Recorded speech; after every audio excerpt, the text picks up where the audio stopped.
ঢাকা ময়মনসিংহ মহাসড়ক দেশের অন্যতম ব্যস্ত ও গুরুত্বপূর্ণ সড়ক। 4 লেনে উন্নীত হওয়ার এক যুগ পেরিয়ে গেলেও এই মহাসড়কে সড়ক দুর্ঘটনা যেন কমছেই না, বরং দিন দিন বাড়ছে।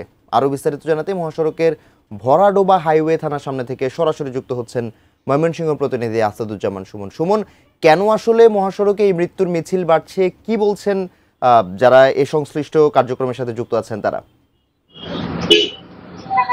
মাহাতির, ধন্যবাদ আপনাকে।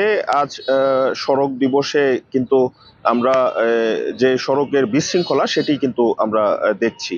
আমরা দেখেছি যে এই ঢাকা ময়মনসিংহ মহাসড়কের যে 4 লেন সেটি আজ এক যুগ পার হলো। এক যুগেও কিন্তু এই মহাসড়কে শৃঙ্খলা ফেরেনি, বরং দিন দিন এই মহাসড়কের বিশৃঙ্খলা বাড়ছে। আমরা দেখছি যে এই মহাসড়কে যে অবৈধ থ্রি হুইলারের যে বেপরোয়া দাপট সেটি কিন্তু একেবারে নিয়ন্ত্রণের বাইরে।